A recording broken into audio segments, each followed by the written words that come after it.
আসসালামু আলাইকুম রহমতুল্লাহ।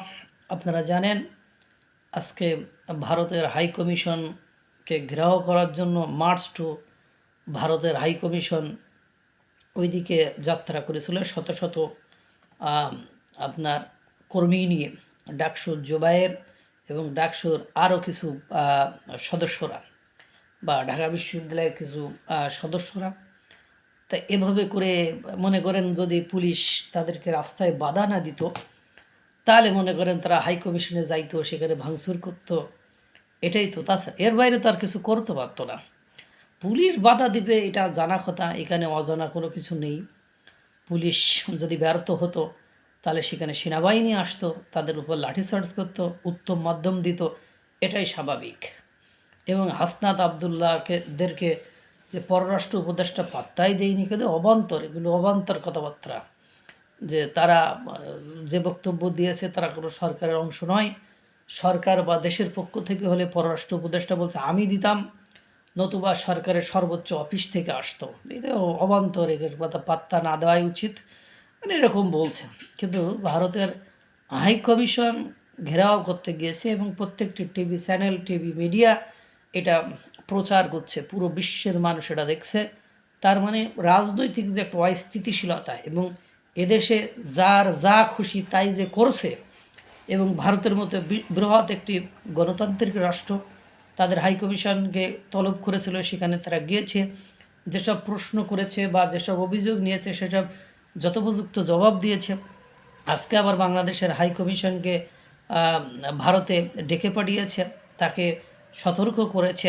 সেগুলো ডিপ্লোম্যাটিক ওয়ে, কূটনৈতিক ওয়ে বা দেশের যে সঠিক পলিসি আছে গণতান্ত্রিক সাংবিধানিক উপায়ে, সেভাবেই সেগুলো হয়েছে। কিন্তু আজকে ভারতকে নিয়ে যা করলো, বা সেখানে হাইকমিশনকে ঘেরাও করতে যাওয়া, সেখানে অশ্রব্য অকথ্য ভাষায় গালিগালাজ করা, ভারতকে মানে সব বিষয়ে দোষারোপ করা, এটা সরকার পক্ষ থেকে যদিও করিনি, রাজনৈতিক ব্যক্তিবর্গ। এখন কালকে যদি শুভেন্দুবাবু নাকি মানে আছেন মানে কলকাতায়, উনি যদি এই কাজ করেন, বাংলাদেশের যে হাই কমিশন আছে ওনাদের, বাংলাদেশে 20 কোটি মানুষ আর ওনাদের 150 কোটি মানুষ, যদি মানে লাখ দশেক লোক নিয়ে বাংলাদেশের হাই কমিশন ঘেরাওয়া করে সেখানে চটকাই মটকাই দিয়ে দেয়, তখন কি করবেন আপনি?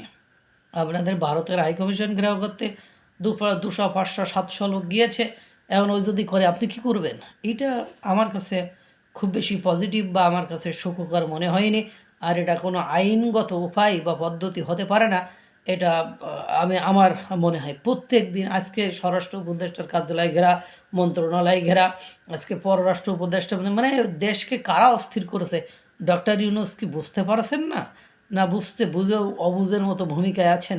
এটা আমারই বুঝতে তো এখন কষ্ট হচ্ছে। মানে এ হলো অবস্থা। স্বরাষ্ট্র উপদেষ্টা একজন আছেন, আজও তাকে অপমান করেছে, তার গাড়ি আটকে আজও তাকে অপমান করেছে। মানে উনি কি, উনার জন্মই হয়েছে অপমান পাওয়ার জন্য, আর এই রাস্তাঘাটে এভাবে অপমানিত হওয়ার জন্য? এটা বোঝা তো বড়ই দুঃসাধ্য এবং কঠিন ব্যাপার। এই যে ভারতের হাইকমিশন ঘেরাও করতে গেলেন, তাদেরকে মানে অশ্রাব্য অকথ্য ভাষায় গালিগালাজ করলেন। একজন দেখি বলছেই যে ভারত বাংলাদেশ থেকে টাকা না গেলে ভারত না খেয়ে মারা যাবে, এরকম একটা অবস্থা। এমন ফকিন্নির দেশ সাথেও তুলনা করেছে তারা, এবং আরও কত কিছু করবে সেটা আপনারা জানেন। মানে এখন তো march to Bharat high commission, এরপরে মার্চ টু হয়তো বা দিল্লি হতে পারে, ভারতও হতে পারে, এরকম একটা অবস্থা। কিন্তু এর পরিণতি কী? এর পরিণতি নিয়ে কেউই ভাবতেছে না, সবাই শুধু মানে অ্যাকশানে যাইতে চায়, কিন্তু অ্যাকশানের পরে ঘটনাটার রেজাল্টটা কী আসবে এই রেজাল্ট নিয়ে কারোর মাথা ব্যথা নেই। আমার যে মনে হয় পররাষ্ট্র উপদেষ্টা মানে রেজাল্টটা বুঝতে পেরেছেন, এই জন্য একেবারে অস্বীকার করেছেন, এবং তিনি এগুলো আশ্রয় প্রশ্রয় দিচ্ছেন না, এজন্য তারও পদত্যাগ চাচ্ছে। এ হলো অবস্থা। ডক্টর ইউনূস, নোবেল বিজয়ী ডক্টর ইউনূস আছেন চরম বিপদে, আল্লাহ জানে তাকে কে রক্ষা করে। আল্লাহ তাআলা সকলকে ভালো রাখুক, সুস্থ রাখুক। আসসালামু আলাইকুম রহমতুল্লাহ।